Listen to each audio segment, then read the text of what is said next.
F hub వారి పియాన్ ద ఫ్లీ గచ్చిబౌలిలో డిసెంబర్ 15న రాహుల్ సిప్లిగంచే Oscar range live concert. For booking contact. నమస్కారం డాక్టర్ శ్రీ ఆచార్య అనంతకృష్ణ స్వామి గారు. నమస్కారం అండి. Thank you so much for coming and చాలా మంది క్లాసెస్ అడుగుతూ ఉన్నారు, ఎందుకంటే న్యూ ఇయర్లో ఎంటర్ అవబోతున్నారు. ఆఫ్లైన్ క్లాస్ ఎవరైనా సరే ఎక్స్పెక్ట్ చేస్తారు, ఎప్పుడు అవకాశం ఉంటుంది మనకి ఇప్పుడు ఈ 2024 వచ్చి 15th డిసెంబర్ మనకి హైదరాబాద్లో ఉందండి. అలాగే మనకి 22nd స్పెషల్ క్లాస్ ఇంతకుముందు కూడా చెప్పుకున్నాం మనం. స్పెషల్ క్లాస్ చాలా రష్ ఉంది, తొందరగా ఎన్రోల్ చేసుకోవాలి. 29 డిసెంబర్ వచ్చి మనకి అనంతపూర్లో ఉందండి. ఓకే. అలాగే 26 జనవరి 25 వైజాగ్లో ఉంది. 2nd ఫిబ్రవరి మనకి తిరుపతిలో ఉంటుంది. అలాగే 16th ఫిబ్రవరి మనకి బెంగళూరులో ఉంటుంది. 2nd మార్చ్ 2025 మాత్రం విజయవాడలో ఉంటుంది. అలాగే మనకి జనవరి 5వ తారీఖు దుబాయ్లో క్లాస్ ఉంటుంది. ఈగర్లీ వెయిటింగ్ ప్రతి క్లాస్. ఎస్, ప్రీవియస్గా నేను మీతో చాలా వీడియోస్ చేస్తున్నాను. మనం ఏ వీడియో మాట్లాడినప్పటికీ కూడా కోరిక తీర్చుకోవడం గురించి మాట్లాడుతూ ఉంటుంటారు, అండ్ దాంతోపాటు డబ్బు ఆకర్షణ గురించి మీరు మాట్లాడుతూ ఉంటుంటారు. ఎస్పెషల్లీ ఉమెన్ వైపు కనుక మనం వస్తే ప్రతి ఒక్కరికి సంపాదించాలని ఉంటుంది. సంపాదించిన దాన్ని మన కోసం మనం ఉపయోగించుకోవాలని కూడా ఉంటుంటుంది. చాలామంది సంపాదించింది నిలబడదు అని చెప్తూ ఉంటుంటారు. డబ్బుని మనం ఏ విధంగా ఆకర్షించాలి అంటారు? ఆకర్షించడానికి గల సూత్రాలేంటి? మనీ మంత్రం ఏం చెప్తుంది? డబ్బు ఎందుకు నిల్చోదంటే అసలు ఆకర్షణ సిద్ధాంతం అంటే ఏందని మనం ముందు తెలుసుకోవాలి. విచిత్రం ఏం జరుగుతుందంటే ఆకర్షించడం అనేది ముందు మీకు తెలియదు. ఓకేనా? ఆకర్షించడం తెలిసింది మన సబ్జెక్ట్ ద్వారా, దాన్ని నిలుపుకోవడం తెలియదు. అర్థమైంది? ఇక్కడ విచిత్రం ఏం జరుగుతుందంటే మనం ఆకర్షించడం వేరు, డబ్బు వచ్చేసింది మన క్లాస్ ద్వారా, డబ్బు వచ్చేసింది, మళ్ళీ దాన్ని నిలుపుకోవడం తెలియదు. అందుకే నేనేం చెప్పానంటే మనకి రెగ్యులర్ క్లాస్లో మీకు డబ్బు వచ్చేస్తుంది. మీరు ఏదైతే రెగ్యులర్ క్లాస్కి వస్తారో దానివల్ల డబ్బు వస్తుంది. దాంతో అప్పులు కూడా తీరిపోతాయి. మ్యాక్సిమం అప్పులు తీరిపోతాయి. అంటే సబ్జెక్ట్ అర్థమైన వాళ్ళ గురించి చెప్తున్నాను. అర్థం కాని వాళ్ళు మళ్ళీ వస్తారు, మళ్ళీ అర్థం చేసుకునే ప్రయత్నం చేస్తారు, అది వేరు. కానీ ఈ రెగ్యులర్ క్లాస్తోని అప్పులు తీరిపోతాయి, డబ్బు వస్తుంది. దాన్ని ఎలా నిలబెట్టుకోవాలి, అది లాంగ్ లైఫ్ మనతో ఎలా ఉండాలి, అది తెలుసుకోవడానికి మనం స్పెషల్ క్లాస్ రావాలని చెప్తాం. ఎందుకంటే ఇప్పుడు ఒకేసారి అన్నీ చెప్పలేము. ఇప్పుడు మనం వీడియోలో మనకు ఉన్న ఒక 10 నిమిషాల నిడివిలో కొత్త వరకే చెప్పగలుగుతాం. ఆ తర్వాత ఒక రెగ్యులర్ క్లాస్ వచ్చినప్పుడు ఏమవుతుందంటే మనకి దాదాపు 10 గంటల నుంచి సాయంత్రం 5 గంటల వరకు క్లాస్ జరుగుతుంటుంది. ఒక 4-5 గంటల సబ్జెక్ట్ ఉంటుంది. ఆ 4-5 గంటల సబ్జెక్ట్లో మనం ఎక్కడెక్కడ మిస్టేక్ చేస్తున్నాం, ఇప్పటివరకు మన పరిస్థితులు ఏంటి, ఇలా ఎందుకున్నాయి, ఆకర్షణ సిద్ధాంతం అంటే ఏంటి, అది ఎలా పనిచేస్తుంది, దానికి సూత్రాలు ఏంటి, దానికి ఒక్కొక్క సిద్ధాంతం ఏమేమి చెప్పింది, అలాగే మన ఆధ్యాత్మికతను జోడించినప్పుడు ఆధ్యాత్మికతలో మనకు దాని గురించి ఏం చెప్పారు, అలాగే అది కాకుండా ఇంకా సామాజిక పరంగా మనం ఏమేమి మిస్టేక్స్ చేస్తున్నాం, ఇవన్నీ మనకు రెగ్యులర్ క్లాస్లో చర్చించడం జరుగుతుంది. ఓకేనా? స్పెషల్ క్లాస్కి వచ్చేసరికి ఏమవుతుందంటే మీకు కావాల్సినటువంటి హ్యూజ్ అమౌంట్ లేదా పెద్ద పెద్ద కోరికలు, దాంతోపాటు ఏంటంటే ఇప్పటి వరకు మనం ఆలోచించే విధానంలో తేడా. ఇప్పటిదాకా మనం ఏం చేస్తామంటే ఈ రెగ్యులర్ క్లాస్లో ఏమవుతుంది మనకి ఎప్పుడంటే మనకి డబ్బు గురించి అవగాహన మాత్రమే చెప్పగలుగుతాం మనం. అంటే ఇంతవరకు మనం డబ్బుతో ఎలా మాట్లాడితే తెలీదు, డబ్బుతో మాట్లాడతారా ఎలా, ఇవన్నీ మనకు ఆశ్చర్యం కలిగిస్తాయి. కానీ అవన్నీ మనం అక్కడ మేనేజ్ చేస్తాం, చెప్పగలుగుతాం. స్పెషల్ క్లాస్కి వచ్చేసరికంటే మీ యొక్క ఆలోచించే స్థాయి అనేది ఉన్నతంగా పెరుగుతూ ఉంటుంది, ఉన్నతంగా మారిపోతుంది. ఇప్పుడు ఒక వస్తువుని నువ్వు ఆకర్షించాలి, అది ఎలా ఆకర్షిస్తావు, అది ఎక్కడుంది, అది నీ దగ్గరికి ఎందుకు రావాలి.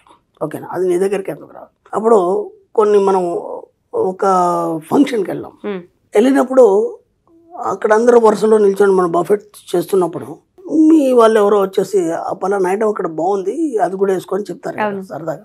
సరే అని చెప్పేసి ఈ అబ్బాయి ఇక్కడ నుంచి ట్రై చేసి అక్కడికి వెళ్ళే లోపు అది అయిపోతుంది. కొన్ని సందర్భాల్లో అది ఎక్స్పీరియన్స్ కూడా మనం చేస్తుంటాం. అయిపోయిన తర్వాత మనం వెయిట్ చేస్తుంటాం, అది ఇంకా రాదు. అదంతా మనం వెయిట్ చేసినా అది ఇంకా రాదు. సరిగ్గా ఎవరో పిలుస్తారు మనల్ని, మనం పక్కకు వచ్చేస్తాము, అది వచ్చేస్తుంది, మళ్ళీ పోయేసరికి అయిపోద్ది. ఎంత ప్రయత్నించినా మనకు దొరకదు. ఇక్కడ ఏమైంది, నువ్వు దాన్ని ఆకర్షించలేదు. అర్థమైందా? ఆకర్షించినప్పుడు అది నీ దగ్గర ఖచ్చితంగా వస్తుంది. ఇప్పుడు ఇంకో విషయం చెప్తాను. వరుసలో చివరిలో కూర్చున్నాం. ఎంత ఉందంటే మనకు బంతి భోజనాలు పెట్టేది, చివరిలో కూర్చున్నాం. మనం చిన్నప్పటి సంగతి చెప్తున్నా, చివరిలో కూర్చున్నాం. అక్కడ నుంచి వాడు లడ్డు ఏదో వేసుకుంటూ వస్తాడు, మన దగ్గరికి రాగానే అయిపోతుంది. ఓకేనా? ఇక్కడ గమ్మత్ ఏం జరుగుతుందంటే మీరు భోజనం అంతా అయిపోయిన తర్వాత ఎవరితోనో మాట్లాడుతున్నారు, దానికి సంబంధించినటువంటి వ్యక్తి సడన్గా లడ్డు తీసుకొచ్చి తినచూడరా బాగుందని ఇస్తాడు మీకు. ఇప్పుడు ఏమైంది, మీరు ఎక్కడ ఉన్నా సరే వెతుక్కుంటూ వచ్చింది, మీకోసం వెతుక్కుంటూ వచ్చిందా లేదా? ఎప్పుడు వస్తుంది అది, నువ్వు దాని మీద దృష్టి పెట్టినప్పుడు, దాని మీద ఆలోచించినప్పుడు. ఇప్పుడు ఏమైంది, సరిగ్గా నీ దగ్గరకు వచ్చేసరికంటే అది అయిపోయిందని ఒక బాధ నిన్ను పట్టు పీడుస్తూ ఉంటే బాగుండు అని దాన్ని ఆకర్షిస్తున్నావు పదే. నీ మనసులో అది సబ్కాన్షియస్ మైండ్లో ఉండిపోయింది. అనుకోకుండా వీళ్ళతో మాట్లాడుతున్నావు, సడన్గా ఎవడు తీసుకొచ్చి నీకు ఇచ్చాడు. అంటే మీ పాపని నాన్న ఇదిగో అని చెప్పి ఒక 2 తీసుకుంది, ఒకటి తీసుకొచ్చి మీకు ఇచ్చేసింది. ఏదో రకం మీ చేతికి వచ్చేసింది. అంటే నీకు తెలియకుండానే నీ యొక్క మస్తిష్కంలో అది నిక్షిప్తమైంది. ఎప్పుడైతే నిక్షిప్తమై ఏదైతే ఉంటుందో అది దాన్ని నువ్వు ఆకర్షిస్తావు. అంటే ఈ ప్రపంచంలో ఏదైనా సరే నువ్వు ఆకర్షిస్తే తప్ప నీ దగ్గరికి రాదు. ఎస్, ఆకర్షించాలంటే ముందు ఏం కావాలంటే ఆలోచన కావాలి. ఓకేనా? ఒక వస్తువుని ఆకర్షించాలంటే ఆ వస్తువు పట్ల నీకు ఆలోచన కావాలి, మెదలాలి ఫస్ట్. అంటే ఆ వస్తువు గురించి అవగాహన కానీ అది కావచ్చు. ఆ తర్వాత పొందాలనే కోరిక కావాలి. ఫస్ట్ ఆలోచన మన సబ్జెక్ట్లో ఫస్ట్ ఆలోచన మొదలవుతుంది. ఇప్పుడు మనకి ఇప్పుడు తీసుకుంటే పుష్ప 2 సినిమా జరుగుతుంది. ఓకేనా? హెవీ రష్గా ఉంది. ఓకేనా? టికెట్స్ దొరకలేవు, ఆన్లైన్లో ట్రై చేశారు, అంతా చేశారు. ఓకేనా? సినిమా చూడాలనే ఒక ఆలోచన వచ్చింది. ఇప్పుడు ఏమైంది? ఆలోచన పదే చేయడం వల్ల అది కోరికగా మారింది. అర్థమైందా? ఇప్పుడు ఏమైంది? సడన్గా మీ రిలేటివ్స్ ఎవరో లేకపోతే మీ ఫ్రెండ్స్ ఎవరో అరే సినిమాకి వస్తావో నా దగ్గర ఒక టికెట్ ఎక్కువ ఉంది అన్నాడు, టక్కుమని వెళ్ళిపోయారు. ఇప్పుడు దానికోసం మీరు ఎన్ని ప్రయత్నాలు చేసినా దొరకలేదు. ఇక్కడ ఆలోచన కోరిక తీవ్రమైనప్పుడు మీ యొక్క ఆకర్షణ సిద్ధాంతం పనిచేస్తుంది. మీ దగ్గరకు వచ్చిందా, మీరు వెళ్ళారా దానికోసం? మన దగ్గరికే వచ్చింది. ఎస్, మీరు ప్రయత్నం చేశారు కానీ మాత్రం మీరు వెళ్ళి అక్కడ ఏం ఫైట్ చేయలేదు. అనుకోకుండా మీ వాళ్ళు ఎవరో మిమ్మల్ని పిలిచారు. ఇక్కడ ప్రతి దగ్గర కూడా ఈ ఆకర్షణ సిద్ధాంతం అనేది చాలా సూక్ష్మంగా పనిచేస్తుంది. ఎలా పనిచేస్తుందంటే నువ్వు ఎప్పుడైతే ఆలోచిస్తావో దానికి సంబంధించినటువంటి తరంగాలు ఉంటాయి, వేవ్స్. ఆ వేవ్స్ అనేది ఈ విశ్వంలో ప్రయాణం చేస్తాయి. ప్రయాణం చేసి నువ్వు దేని మీద అయితే దృష్టి పెట్టావో ఈ వెళ్ళి దాన్ని పట్టుకొని వస్తాయి నీ దగ్గర. ఇదంతా ఎలా జరుగుతుందంటే మనకు భౌతికంగా ఏది కనిపించదు. అర్థమైందా? ఎప్పుడైతే నువ్వు పొందుతావో దాన్ని అప్పుడే నువ్వు భౌతికంగా చూస్తావు. ఇదంతా మీకు తెలియకుండానే మీ వెనకాల ఇదంతా డిజైన్ అనేది జరిగిపోతుంటుంది. ఇదంతా ఎవరు చేస్తారు? విశ్వం చేస్తారు. ఇదంతా ఎవరు చేస్తారు? విశ్వం చేస్తారు. కాబట్టి ఈ ఆకర్షణ సిద్ధాంతం అనేది ఎలా పనిచేస్తుందంటే మీకు తెలియకుండానే ఆలోచన ద్వారా, కోరిక ద్వారా మీ యొక్క ఆకర్షణ సిద్ధాంతం పనిచేస్తుంది.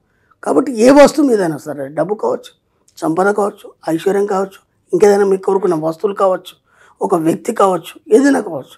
4 ఫ్రెండ్స్ ఉన్నారు, చక్కగా పార్టీ చేసుకుందాం అనుకుంటున్నారు, దాంట్లో ఒకటి రాలేదు. ఓకేనా? ఎంత ఫోన్ చేసినా కలవలేదు. ఇప్పుడు వీళ్ళు 3 కూర్చొని డిస్కస్ చేస్తున్నారు, వాడు ఉంటే బాగుండు, వాడు ఇంకా రాలేదు, వాడు ఫోన్ కలవట్లేదని. సడన్గా వాడు ఫోన్ వస్తుంది వీళ్ళకి, ఎవరికో వాళ్ళకి. అరే ఎక్కడున్నారు అంటే, అరే నీకోసం ఎంతసేపు అని ట్రై చేస్తున్నాం మేము, కాబట్టి ఎక్కడున్నావు వచ్చేసే తొందరగా పళ్ళ దగ్గర. అట్లా ఎన్నో సందర్భాలు జరుగుతాయి కదా మనకి. ఈ 3 యొక్క సామూహిక ఆలోచనలు, ఆ సామూహిక ఆలోచనల తరంగాలు వెళ్ళి అతని యొక్క మస్తిష్కాన్ని తాకి అతని నుంచి ఒక వార్తను పంపించడం కానీ లేదంటే ఆ వైబ్రేషన్కి లాగడం అనేది జరుగుతుంది. ఇది ఆకర్షణ సిద్ధాంతం. ఇప్పుడు ఈ ఆకర్షణ సిద్ధాంతం మనకి వేటి మీద మనకు అవసరం లేదు. ఎందుకంటే ఇప్పుడు మనకు మాత్రం కావాల్సింది ఏంటంటే డబ్బు మాత్రమే. కాబట్టి డబ్బు మీద ఈ ఆకర్షణ సిద్ధాంతం ఎలా పనిచేస్తుంది? మనకు కావాల్సింది అదే కదా, మన సబ్జెక్టు కూడా అదే కదా. ఎటు తిప్పిన ఆవు కథనే, డబ్బు అంటే ఆవు కదా మనది. కాబట్టి ఎటు తిప్పిన ఆవే కాబట్టి, ఎటు తిప్పిన డబ్బే కాబట్టి ఈ డబ్బు మీద ఆకర్షణ సిద్ధాంతం ఎలా పనిచేస్తుంది? ఓకేనా? ఇప్పటి వరకు మనకి ఇది ఇలా ఉంటుంది అనేది మనకు తెలియదు, ఇది ఇలా ఉంటుంది ఈ సబ్జెక్ట్ అనేది మనకు తెలియదు. ఇప్పుడు నీకు కావాల్సిన డబ్బు కావచ్చు, ఆ డబ్బుతో నువ్వు ఏమేమి చేయాలి, ఏమేమి అనుభవించాలి, ఇవన్నీ పక్కన పెడితే ముందు మీకు ఎంత డబ్బు కావాలి. ఓకేనా? క్లారిటీ ఫస్ట్ ఆలోచన. నేను ఫస్ట్ చెప్తున్నాను, ముందు ఈ ఆకర్షణ సిద్ధాంతంలో ఒక వస్తువు పట్ల కావచ్చు, ఒక వ్యక్తి పట్ల కావచ్చు, దేని పట్ల కావచ్చు, ముందు ఆలోచన. నీకు డబ్బు కావాలనే ఆలోచన ముందు రావాలి. కేవలం ఆలోచన వస్తే సరిపోదు, దాని మీద తీవ్రత పెరగాలి, అంటే కోరికగా మారాలి. మీరు చూడండి, ఏదైనా సందర్భం వచ్చినప్పుడు అరే అది ఎప్పటి నుంచో నాకు కావాలని కోరిక ఉందిరా, మరి ఆలోచన ఇది ఎప్పటి నుంచో కావాలని కోరిక ఉందిరా అని అంటారా లేదా? కోరిక అనేది ఎప్పటి నుంచో ఉంటుంది, ఎన్నోసార్లు రిపీట్ అవుతుంటుంది మనకి. ఆలోచన అనేది ఒకసారి వచ్చి ఆగిపోతుంది. ఇప్పుడు నేను కూడా ఆ పుష్ప 2 చూడాలనుకున్నాను, అది ఆలోచన మాత్రమే, ఇంకా దాని గురించి నేను ఆలోచించలేదు, నేను దాని మీద తీవ్రమైన ప్రయత్నాలు ఏం చేయలేదు, జస్ట్ అట్లా వచ్చింది. అది ఆలోచన. ఎప్పుడైతే నేను దాని మీద తీవ్రతరం చేసి కోరికను పెంచుకున్నానో అప్పుడు అది ఆకర్షించడం అనేది జరుగుతుంది. ఈ డబ్బు పట్ల ఆలోచన వచ్చింది, కోరిక లేదు, డబ్బు రాదు. డబ్బు కావాలని అందరికీ ఉంటుంది. ఇప్పుడు మన వీడియోలు విన్న తర్వాత కానీ లేకపోతే మన అచీవ్మెంట్ చూసిన తర్వాత చాలామందికి ఆ కోరికలు ఉన్నాయి, డబ్బు కావాలని. అలా ఆలోచనతోనే ఆగిపోతున్నారు, కోరిక దాన్ని మారుస్తలేరు. ఎప్పటి నుంచో నాకు ఆ వస్తువు కొనుక్కోవాలని ఉంది, అది కోరిక. ఓకేనా? అనుకోకుండా వాళ్ళ ఫాదర్ కాకపోతే వాళ్ళ హస్బెండ్ కానీ టక్కిమైన వస్తువు తీసుకురావడం, లేదంటే ఒక బర్త్డే ఏదైనా అకేషన్లో ఆ వస్తువు ప్రజెంట్ చేయడం జరిగింది. ఎందుకు? ఇతను కేవలం ఆలోచించలేదు, దాని మీద ఎప్పటి నుంచో కోరిక ఉంది. ఆ కోరిక ఈ విధంగా లాగబడ్డది. అర్థమైందా? ఆలోచనతో ఆగిపోతే అది కోరిక అనేది తీరదు. కాబట్టి ఆలోచన కోరిక మార్చుకున్నప్పుడు అది ఆకర్షణ సిద్ధాంతంగా మారి మీ యొక్క భౌతిక జీవితంలో ప్రజెంట్ చేయబడుతుంది. బా ఆలోచన కోరికగా మారినప్పుడు అందులో చాలా పెద్ద మీనింగ్ ఉంది సార్. మీరు ఇందాక అన్నారు డబ్బు కావాలి అనుకుంటున్నామా, వస్తువు కావాలి అనుకుంటున్నామా, లేదంటే అది ఎడ్యుకేషన్, ఆ ప్రాపర్టీ మనకి దానికి సంబంధించిన ఆలోచన, దాంతోపాటు దాని గురించి తెలుసుకునే అవేర్నెస్ని ఎప్పుడైతే కలిగి ఉంటూ ఉంటామో డెఫినెట్గా ఆకర్షిస్తాము. కోరికగా మారినప్పుడు తీవ్రతరమైన ఖచ్చితంగా తీవ్రతరం కావాలి. ఇక్కడ ఏం జరుగుతుందంటే ఎప్పుడైతే తీవ్రతరం అవుతుందో మీ సబ్ కాన్షియస్ మైండ్ వికసనం జరుగుతుంది. వికసనం అంటే వికసించడం, అర్థమైంది. అందుకే సబ్ కాన్షియస్ మైండ్ని మనం ఏం చేస్తామంటే తామర పువ్వుతో చూసిస్తాం. కుండలి యోగంలో తామర పువ్వుతో చూసేది, తామర పువ్వు వికసించిన తామర పువ్వుతో చూపిస్తాం. అది వికసనం జరిగి ఈ సృష్టిలో ఉన్నటువంటి విశ్వంలో ఉన్నటువంటి అనేక రకాలైన తరంగాల ద్వారా అది ఆకర్షించడం జరుగుతుంది బాడీకి. అది ఎక్కడైనా ఉండని, ఈ ప్రపంచంలో సృష్టిలో ఎక్కడైనా ఉండని, మీరు కోరుకున్న వస్తువు, మీరు కోరుకున్న మరుక్షణం మీ యొక్క థాట్స్ పదే పదే ఇచ్చినప్పుడు, కోరికగా మారినప్పుడు, ఆ తీవ్రతను పెంచినప్పుడు ఏమవుతుంది మీకు తెలియకుండానే మీ సబ్ కాన్షియస్ మైండ్ అనేది విచ్చుకుంటుంది. ఆ వికసనం జరిగిన మరుక్షణం ఈ సృష్టిలో ఎక్కడుంది అది ఎదుగుతుంది. అది ఆ పాయింట్ ఎక్కడుంది అది ఎత్తుకొని దాన్ని తీసుకొచ్చి మీ భౌతిక జీవితంలో ఇచ్చేస్తుంది. ఇది ఆకర్షణ సిద్ధాంతం. ఆకర్షణ సిద్ధాంతం అంటే ఊరికి అనుకుంటే వస్తుందని కాదు, ఎలా వస్తుంది అనేది నీకు ముందు తెలియాలి. ఈ క్లారిటీ నీకు వస్తే కదా అప్పుడు నువ్వు దాని గురించి ప్రయత్నం చేస్తావు. ఎగ్జాక్ట్లీ. ఊరికి అనుకుంటే అయిపోతుందంటే కాదు కదా. No words sir. చాలా మందికి ఒక క్లారిటీ వచ్చి ఉంటుంది. అనుకుంటే వచ్చేస్తుంది అనుకునే వాళ్ళందరికీ కూడా ఎలా అనుకుంటే వచ్చేస్తుందో చెప్పారు. Thank you sir. Thank you so much. Thank you.